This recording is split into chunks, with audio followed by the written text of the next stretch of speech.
எல்லாம் தெரிந்த ஒரு வெளிச்சம் நம்மக்கிட்ட ஒரு துன்பத்தை அனுப்புதுன்னா அதை நீ என்னன்னு ஒரு நாள் செக் பண்ணி பார்க்க மாட்டியா? ஒரு நாள் அந்த அழுகையை அழுக மாட்டியா?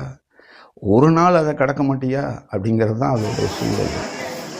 எல்லாம் தெரிந்தவர் அதுக்கு தெரியாத ஒன்றும் அதுக்கு தெரியாத ஒன்றும் மரணத்தையே பார்க்காத ஒரு சூழல், அதுக்கு தெரியாத ஒரு இளைஞரப்போக. இப்போ அது சொல்கிறதே பேசிக்கே ஒருத்தருக்கு தன்னை உணர்றது, தன்னுடைய சோல் பிறக்கும்போது ஒரே ஒரு துளியோடு தான் நம்ம பிறக்கிறோம், வளர்கிறோம். அந்த துளி தான் நம்மளை அப்படியே உருவாக்கிட்டு இருக்கு. அந்த துளியிலேருந்து 99 துளி நமக்குள்ளே அட்டாச் ஆகணும். அதுதான் ஒரிஜினாலிட்டி. அப்போ அந்த 99 துளி உருவாகிறதுக்கு முன்னாடி 1000 துன்பங்களையும் 1000 துயரங்களையும் நமக்கு காட்டப்படும். அப்போ அதில் நம்ம எப்படி ஹேண்டில் பண்ணுறோமோ அது